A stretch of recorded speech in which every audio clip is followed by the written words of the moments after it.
Saint Martin দ্বীপ, এই দ্বীপটা নিয়ে যথেষ্ট ষড়যন্ত্র শুরু হয়েছে এবং আরাকানের যে মুসলিম জনগোষ্ঠী রোহিঙ্গা ভাইয়েরা আমাদের উপস্থিতি,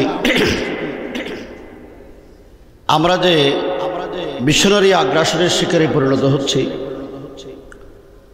আমাদের এই নতুন বাংলাদেশ পাওয়ার পর আমরা বেমালুম সেটা ভুলে যাচ্ছি। আমি দুইটা দিক আপনাদের সামনে তুলে ধরবো। একটা হলো আল্লাহর কুদরতি বিশাল একটা অঞ্চল হলো পার্বত্য চট্টগ্রাম, প্রাকৃতিক সম্পদে ভরপুর এই অঞ্চল। কিন্তু বিগত 2 যুগ ধরে সবচেয়ে বেশি খ্রিস্টান মিশনারিদের কর্মতৎপরতা সেখানে বৃদ্ধি লাভ করেছে। গত পরশুদিন পার্বত্য চট্টগ্রামের উলামা ইকরামদের একটা জামাত এসেছিলেন। তারা সহ আমরা ধর্ম উপদেষ্টা মহোদয়ের সাথে আলোচনা করেছি। একটা রিপোর্ট বের হয়েছে। আমি শুধুমাত্র একটা থানার রিপোর্ট দেই, যেখানে এক সময় বাঙালি মুসলমানরা বেশি ছিলেন। বান্দরবনের নাইক্ষ্যংছড়ি এই থানায় খ্রিস্টান হয়ে গেছে চাকমা, মারমা, তঞ্চঙ্গা বিভিন্ন উপজাতি, যেখানে তাদের সংখ্যা বর্তমানে 70%। এবং খাগড়াছড়ি আমাদের যারা মুসলিম জনগোষ্ঠী আছে, যারা মুসলমানদের নেতৃত্ব দেন, এই অন্তর্বর্তীকালীন সরকার আসার পরে আগের সরকারের সময় তারা এত সাহস করতে পারে নাই, কিন্তু তারা এখন এমন সাহস করে জেলা পরিষদের যে 33 সদস্য বিশিষ্ট কমিটি, এই কমিটিতে কোনো বাঙালি মুসলমান করাচ্ছে। প্রভাবটা হলো জাতিসংঘ, ইউনিসেফ এবং বিভিন্ন আন্তর্জাতিক সংস্থার কারণে। দ্বিতীয় নম্বর হলো আমাদের পার্শ্ববর্তী রাষ্ট্র আরাকান। এই আরাকানের পাশেই বাংলাদেশের একটা অঞ্চল দ্বীপ হলো সেন্ট মার্টিন দ্বীপ।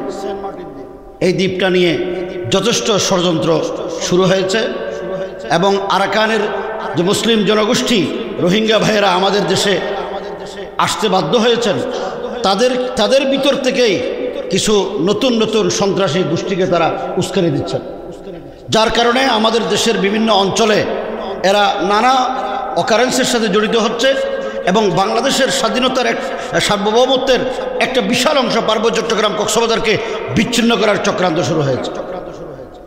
এই আগ্রাসন থেকে মোকাবেলা করতে না পারলে এই আগ্রাসনকে বাংলাদেশের স্বাধীনতা বিপন্ন হবে।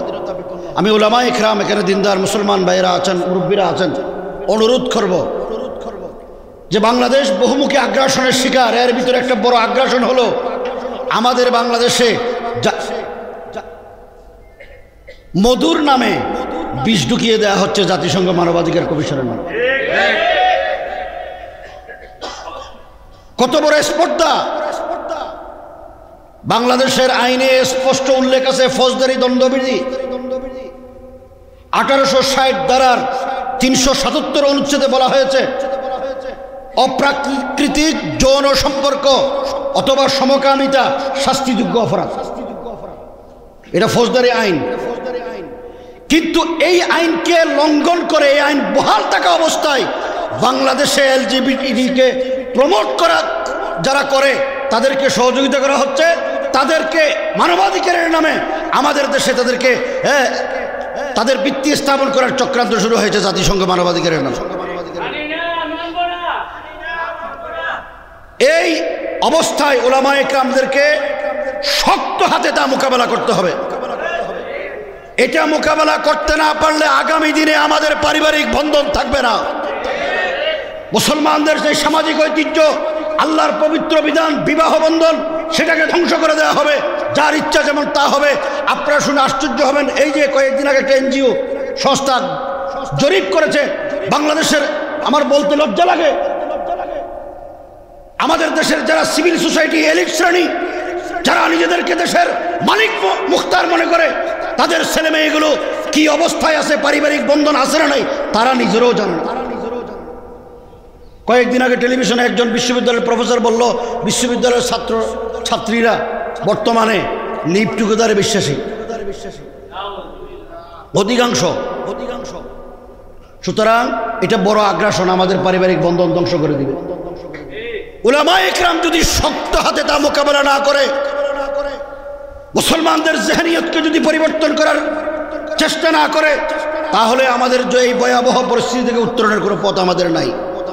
একমাত্র পথ সেটা হলো উলামায়ে ইকরাম, নবীর ওয়ারিস উলামায়ে ইকরাম, জাতির রাহবার উলামায়ে ইকরাম, জাতির কান্ডারি হলো উলামায়ে ইকরাম। এই উলামায়ে ইকরাম সেই শতাব্দী থেকে শতাব্দী যেই ভূমিকা পালন করেছেন, সামনেও করবেন, সামনেও করতে হবে। শেষ কথা হলো ছিল ইসলামের অনুসরণ। এই অনুসরণ যারা করেছে ইসলামের, তারা তখন থেকেই বিভিন্নভাবে নির্যাতন নিষ্পেষিত হয়েছে, কিন্তু তারপরও তারা শেষ হয়ে যায় নাই, শেষ হয়ে যাওয়ারও কথা নয়, হবেও না। কিন্তু আমাদের সাময়িক একটু বোঝার এবং দুর্বলতার কারণে আজকে আমাদের এই পরিস্থিতি। আজকে আমরা যদি একটু ফিলিস্তিনি দিকে তাকাই, কি দেখতে পাই? একটি মুসলিম দেশের মধ্যে রক্তের সাগর বয়ে যাচ্ছে, অথচ অন্য মুসলিম দেশগুলো তারা নাক ডেকে ঘুমাচ্ছে, কোনোভাবেই তারা এগিয়ে আসছে না। তাহলে কি হলো? আমাদের সমস্যা কোথায়? কিভাবে আমরা আমাদের এই আগ্রাসন থেকে উত্তরণ করব?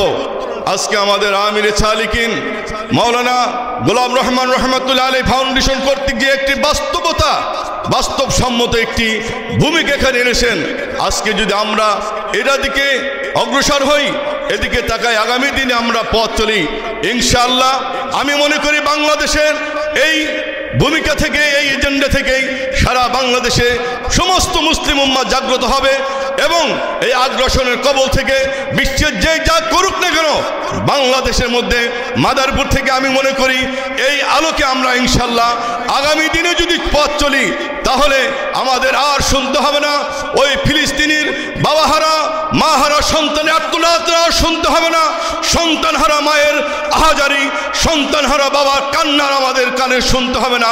যদি আমাদের মধ্যে এক এবং ঐক্যতা থাকে, তাহলে ইনশাআল্লাহ এই আগ্রাসনের কবল থেকে আমরা ইনশাআল্লাহ পরিত্রাণ পাবো। যেই পরিত্রাণ আমরা মাদারীপুরে আমাদের ওলামায়ে ইকরাম তথা আলী আহমদ চৌধুরী পীর সাহেবের নেতৃত্বে যে কোনো বাতিলের বিরুদ্ধে, অন্যায়ের বিরুদ্ধে যেরকম আমরা সোচ্চার থাকার কারণে কোনো বাতিল শক্তি আমাদের সামনে মাথা নত করতে পারে না, ঠিক তেমনিভাবে যদি সারা বাংলাদেশের সমস্ত ইসলামী দলগুলো আহলে হক ওলামায়ে ইকরাম এক এবং অভিন্ন থাকে ইনশাআল্লাহ, তাহলে বাংলাদেশেও কোনো বিজাতিরা, কোনো অপশক্তি মাথা চারা দিয়ে উঠতে পারবে না ইনশাআল্লাহ। আমি সেই আশাবাদ ব্যক্ত করে আগামী দিনে আমরা যেন সুন্দরভাবে যে কোনো অন্যায়ের বিরুদ্ধে, আমরা ইসলামের বিরুদ্ধে যারা কথা বলতে হবে তাদের বিরুদ্ধে আমরা সোচ্চার হয়ে এক এবং অভিন্ন থেকে আমরা এক প্ল্যাটফর্মে আমরা কাজ করতে পারি, সেই আশা ব্যক্ত করে সকলের সুন্দর সুস্বাস্থ্য কামনা করে আমার সংক্ষিপ্ত কথা এখানে শেষ করলাম। আসসালামু আলাইকুম ওয়া রাহমাতুল্লাহি ওয়া বারাকাতুহু।